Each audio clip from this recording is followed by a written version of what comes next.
Today I have with me Irene Kaushansky.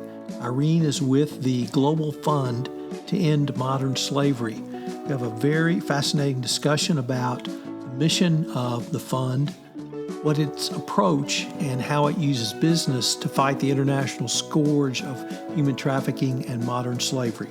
It's an important podcast, and I know you will find it very instructive for you as a compliance professional. Are you interested in learning about how design thinking can improve your compliance program? Then check out my latest podcast, Design Thinking and Compliance, where with my co-host, Karsten Tams, we explore this question.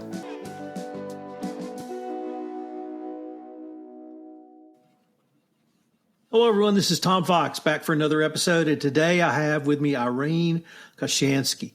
Irene is with the Global Fund to End Modern Slavery, and we're going to have a wide-ranging discussion about not only that, where she works and the passion she brings to that job, but really how this fits into a much broader series of topics, even as broad as compliance and ESG. So, Irene, first of all, thank you so much for taking the time to visit with me today.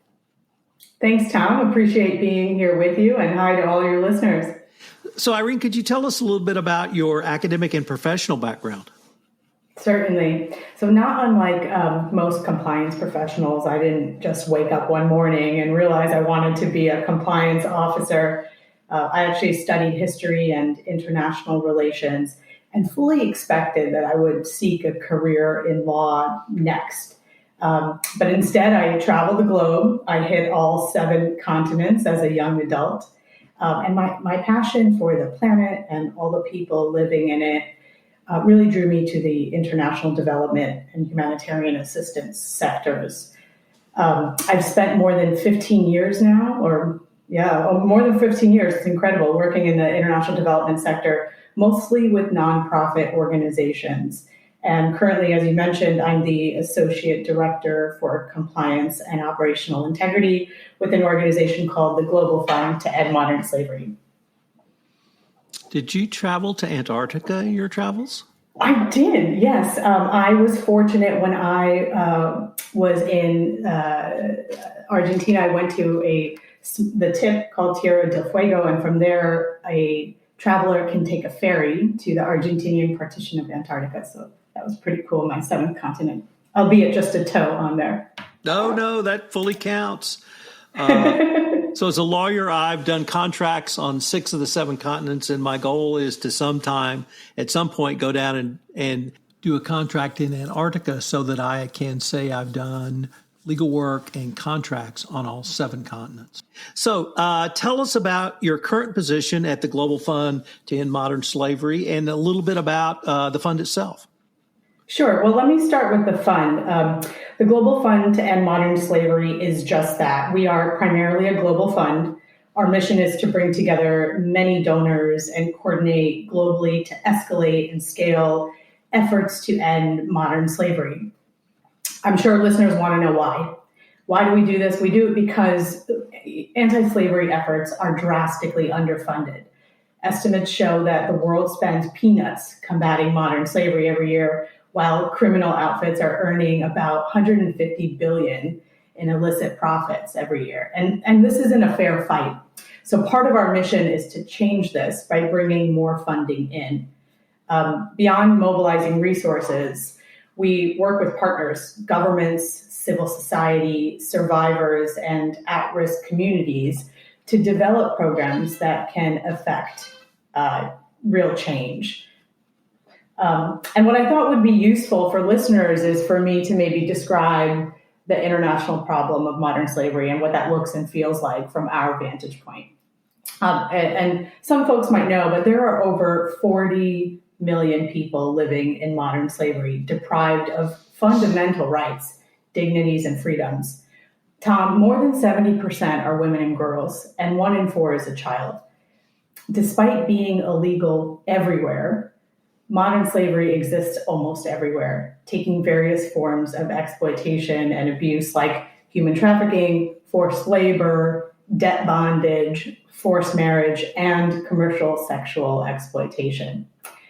Most of us know it happens on construction sites, in factories, on farms and fishing boats, in private households, even in nail salons, and tens of billions of dollars worth of everyday goods that make up our diets and our daily routines, from coffee and chocolate to cell phones, and the clothes we wear are tainted by forced labor.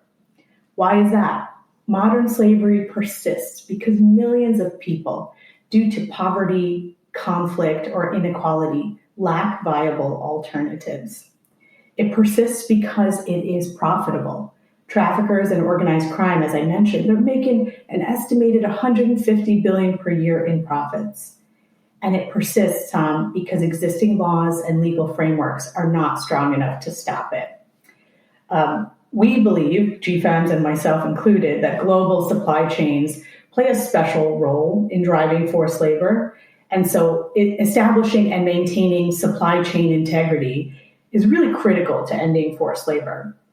We see supply chains as the connective tissue between the demand for cheap goods in wealthy countries and the highly vulnerable worker populations that meet that demand in lower income countries. Now, I know your question to me was twofold. You asked me to talk about the Global Fund to End Modern Slavery. I've just done that, but I also hold several hats at the organization I currently work for. So I'll speak to that next, if that works. It does. It does. All right. So as I mentioned, and when you introduced me, I've spent a bulk of my career supporting nonprofit organizations in the international development and humanitarian space. And the last half of my career has been supporting smaller nonprofit orgs who don't have the resources for robust compliance shops, yet they have donors who expect robust compliance programs. As a result, I had to become familiar with a range of compliance topics, everything from anti-money laundering, anti-corruption, conflicts of interest, third-party vetting, data integrity, and of course, business ethics and behavioral change.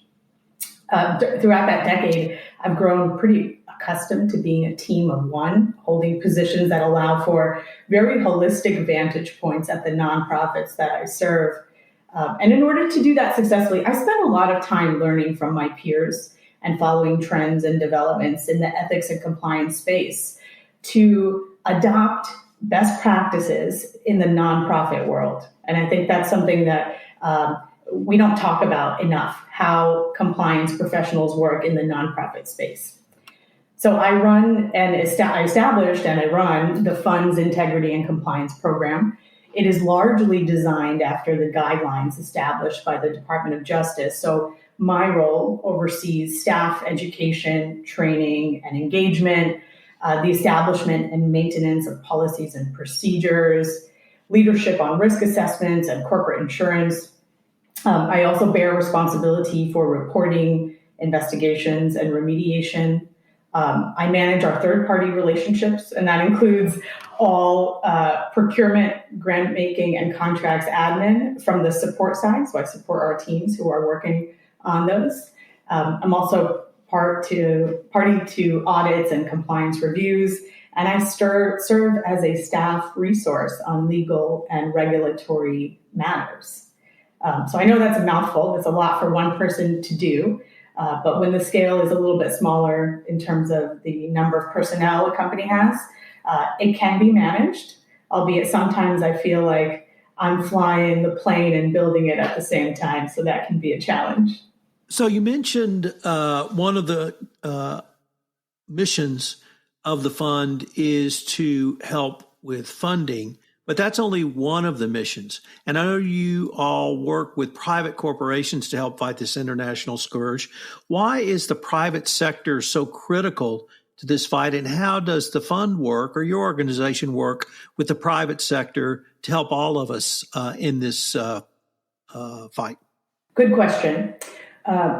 I don't think anyone would disagree that the majority of forced labor today exists in the private economy. Global supply chains, they play a major role in the perpetuation of forced labor. And there's, I think, particular interest in establishing supply chains that are free of forced labor as part of larger efforts to end forced labor entirely. And doing so I think it offers benefits related to global issues such as climate change, gender equality, and migration. However, establishing supply chains free of forced labor faces an obstacle. Many of the key partners in global supply chains are in lower income economies that lack the resources to keep pace with rising standards, much less to comply with the requirements of those standards.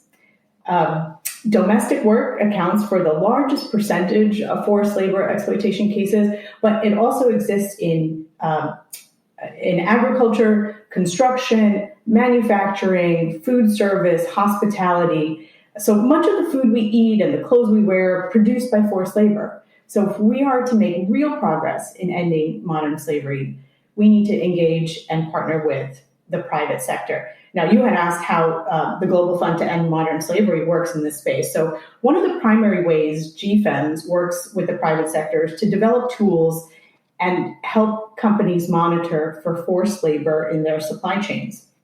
We all feel the push for socially responsible goods, but detecting forced labor remains a challenge as companies contract with first-tier suppliers, but they lose visibility further downstream. And when labor is unseen, there is little oversight or accountability. One tool that GFEMS recently developed is a machine learning tool that can generate risk profiles for companies from publicly available data, predicting forced labor with about 84% accuracy. This tool works as a first pass screening for companies to understand and take action against forced labor risk in their supply chains. GFEMS, and something else to add there, GFEMS also works with private sector to build safer migration and employment channels. Private recruitment companies, often they charge excessive fees, both for job training and then for placement services. Workers take on debt to pay these fees, which then leaves them extremely vulnerable to exploitation. And debt bondage is actually one of the most prevalent forms of forced labor or modern slavery. In the Philippines, GFEMS worked with our partners to place thousands of Filipino domestic workers safely in jobs in Hong Kong, ensuring that no fees were paid. The model we implemented there was replicated by another recruitment agency in Malaysia.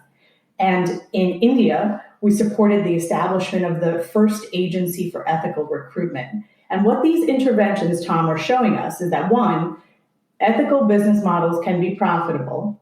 And two, these partnerships with the private sector are critical to reducing forced labor and exploitation. We'll be right back with more from Irene Kaushansky after this quick message. The North Star for every employer, manager, and HR professional is to create a supportive culture where the employees are empowered to reach their full potential. Now more than ever, that objective starts with Ginger, a comprehensive mental health system for employees. Right now, there is little that is more important than mental health in terms of getting the most out of employees. Ginger is reinventing mental health care to provide immediate and on-demand personalized support for your employees. Here's how it works. Ginger brings immediate, high-quality mental health support right from a smartphone. With Ginger, members can connect with behavioral health coaches via text 24/7. This revolutionizes mental health care for employees in terms of having an on-demand access to mental health support. Employees can get help with setting and working towards goals around anxiety, sleep, relationship, stress, and much more. For in-depth care, Ginger offers video therapy and psychiatry. Coaches, therapists, and psychiatrists work together to ensure each Ginger member gets seamless care tailored to their lives. Nearly 25 million people around the world have access to the Ginger on-demand mental health system. Sign up your team today. To learn more about how Ginger can support your employees' mental health, visit ginger.com/compliance. That's ginger.com/compliance.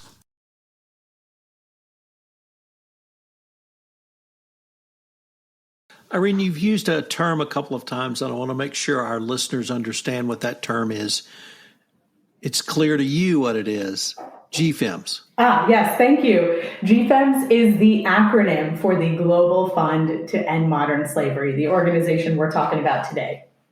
When I first got into compliance, I decided that I wanted to work in corporations to build compliance programs because I saw the business solution that private companies bring to compliance as a way to lead that effort. And it really strikes me that that's what you guys are doing. Certainly you have an awareness and a fundraising aspect, but these programs in partnership with private corporations or you educating private corporations seems to me to be one of the key ways to drive not only the message of GFIMS forward, but also to help in this fight. But I was wondering if a listener wanted more information on GFIMS or actually wanted to get involved, either from the personal or corporate level, how could they do that? Yeah, great question. As mentioned, we are a global fund and a nonprofit organization, so we always welcome donations, but partnership is really the foundation of all our work. We partner with individuals, companies, organizations across the world to develop and implement programs to end modern slavery. So if listeners have an idea or are interested in partnership, please reach out. You can find our contact information on our website, www.gfems.org. And definitely spread the word. Spread the word about the Global Fund to End Modern Slavery and our mission. Bring awareness to the problem and help compel action to end it. You said something a little bit earlier that one of the reasons or underlying conditions leading to forced labor and human trafficking and slavery, which I've not heard before, but it makes perfect sense to me, and that was migration. And I was going to ask you, why is this problem of global slavery or human trafficking even more important? But now I wanted to change that a little bit to ask you to really explain how migration plays into that. And that, for me, brings up issues of climate change or regime change or a wide variety of other reasons that would force or drive someone to migrate. But how does the problem of global migration tie into this practice of modern slavery as well? That's a good question. Now, I'll tell you, Tom, that there are experts at the Global Fund to End Modern Slavery that can give you a really robust answer. But I think at face value, migration is risky because it leads to vulnerabilities. When people leave where they are, whether they do so legally or illegally, whether they're doing so for jobs or for to remove themselves from persecution or other forms of exploitation, it leads to those same vulnerabilities that are drivers for modern slavery. And so I think migration is really important to look at because it's being, I think a lot of the patterns we see is being driven by climate change, which you just mentioned. It's creating this new urgency, rising temperatures, flooding, food insecurity.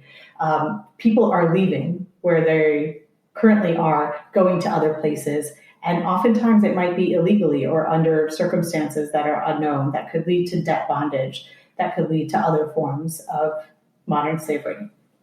And you mentioned something else. I think rising authoritarianism and corruption are also increasing repression, and they're fueling the rise of state-imposed forced labor, which we've seen come to the forefront in the media. And so without significant investment now, I think the problem will only worsen, and the number of people, men, women, children trapped in modern slavery will continue to rise.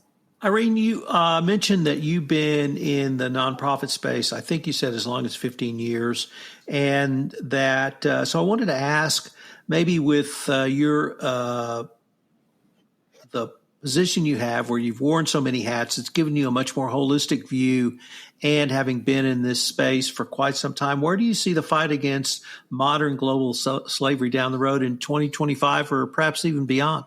Yeah, that is a loaded question. I'll do my best to give it justice.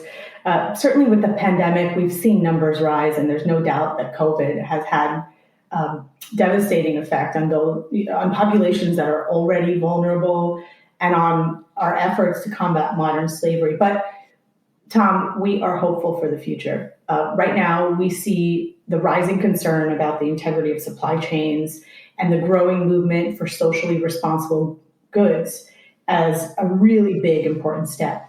We've seen new laws in key markets and nations taking steps to ban products made with forced labor from entering their ports. Also, great step. We see greater attention being paid to issues that intersect with and directly affect modern slavery, just as you mentioned, issues like gender, migration, and climate change. And along with our partners on the ground, GFEMS continues to pressure world leaders to take action to end forced labor. And if these trends continue, and our organization is certainly working to make sure that they do, we see a path towards real progress in 2025 and beyond.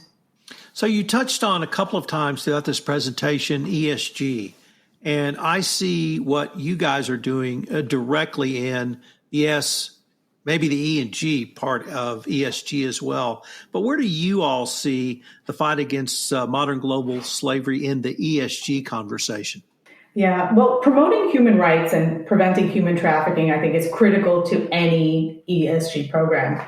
You talk about this often on your podcasts with other guests, but there's enormous growing demand for corporate and investor accountability on a wide range of issues that's often captured in that environmental, social governance criteria. And the use of these standards requiring ethical and sustainable business and investment practices has really risen dramatically in the last decade. I think I read a statistic in 2011, it was like 20% of S&P companies reported on ESG criteria. And this year in 2021, something like 90% are reporting on it. So the S criteria, social, are regarded still as the weakest of the three. And reporting standards and verifiable data for forced labor and human trafficking require improvement. There's a number of such efforts underway. So that's the good news, Tom. People are looking into this, but full adoption and the data and the compliance tools to support it are still pretty far off from our vantage point. And meanwhile, forced labor is increasingly a compliance risk for investors. It's a reputational risk, as well as the potential disruptions from the growing import bans and the due diligence laws that we all need to comply with. Unfortunately, this is an audio-only podcast but our listeners obviously know that. And the unfortunate part is you don't get to see Irene. And she is incredibly passionate about this. And I wish you could see her on the visual that I get to see, because I'm just so enthralled with your passion around this, Irene. And I see why you do what you do and why you do it so well. Unfortunately, we're near the end of our time, but before we go, I have a bonus question for you. I understand that you attended the University of Cape Town, and you're the first person who attended the University of Cape Town that I've had the opportunity to interview. So I wanted to ask you, as an American attending that for some period of time, what was that like for you? Oh man, good memories, Tom. It was actually one of the highlights of my young adult life, that is for sure. I was based at University of Cape Town, which is in Cape Town, one of the most beautiful coastal cities I've ever been to. So I spent 6 months, a semester there, finishing a component of my undergraduate degree in international relations. And when I wasn't studying, I was just diving into the local culture. I would take the little buses everywhere. I would walk. I would hit up all the beaches. There is something to be said about Cape Town. And while I was there, I was also afforded an amazing opportunity to travel, do some safaris to some neighboring countries along the coast. So real cool experience, and I would go back in a heartbeat. So unfortunately, now we are at the end of our time. But before we leave, I was wondering if our listeners wanted more information on any of the topics you've talked about today. Where would be the best place they could go for information, Irene? Yeah, as mentioned, our website is a great first start. Listeners can go to www.gfems.org for the Global Fund to End Modern Slavery. There's a ton of information available on our site. There's also a contact us page for media inquiries, other inquiries, And, Tom, if you want to think about it, we'd love to do a follow-up with you and dive into some of these issues with other experts on our team. Well, I'll certainly would love to continue that dialogue. Irene, I wanted to thank you so much for taking the time to visit with me, and I look forward to continuing this conversation. Thanks, Tom. Take care. Hello, everyone. This is Tom Fox again. Thank you for listening to this episode of the FCPA Compliance Report. I hope you will check out the latest addition to the Compliance Podcast Network, Hidden Traffic, a podcast hosted by Gwen Hassan. Gwen takes a look at human trafficking and modern slavery in all its forms, but more importantly, what can you as the compliance professional do to help fight this international scourge? Check out Hidden Traffic, newly premiered on the Compliance Podcast Network.